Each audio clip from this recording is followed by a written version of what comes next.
All, ஒரு ஈஸியான தக்காளி சாத ரெசிபி தான் நான் இங்கே ஷேர் பண்ணியிருக்கேன்.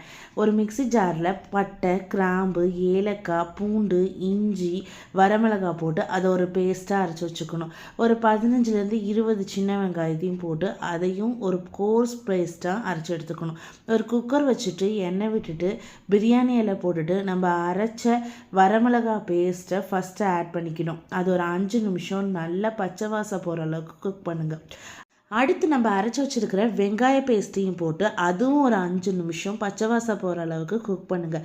இப்போ நம்ம கட் பண்ணி வச்சுருக்கிற 6 தக்காளி, இங்கே நான் சொல்கிற மெஷர்மெண்ட்ஸ் எல்லாமே 2 கப் ரைஸுக்கான மெஷர்மெண்ட். இந்த தக்காளி போட்டுட்டு தேவையான அளவு உப்பு போட்டுட்டு குக்கர் மூடியை போட்டு ஒரு 5 நிமிஷம் வேக வச்சோன்னா தக்காளி எல்லாம் நல்லா ஸ்மாஷ் ஆயிரும். இப்போ அரைக்கட்டு புதினா, அரைக்கட்டு கொத்தமல்லி இலை எல்லாத்தையும் பொடியாக சாப் பண்ணி அதையும் உள்ளே ஆட் பண்ணியிருக்கிறேன்.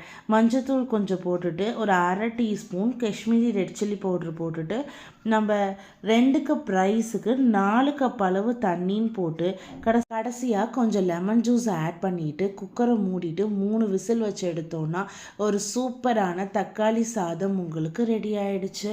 இந்த ரெசிபியை கண்டிப்பாக ட்ரை பண்ணி பாருங்கள்.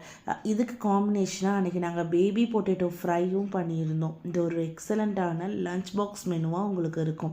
இந்த வீடியோ உங்களுக்கு பிடிச்சிருந்தா லைக் பண்ணுங்கள், ஃப்ரெண்ட்ஸ் அண்ட் ஃபேமிலி கூட ஷேர் பண்ணுங்கள்.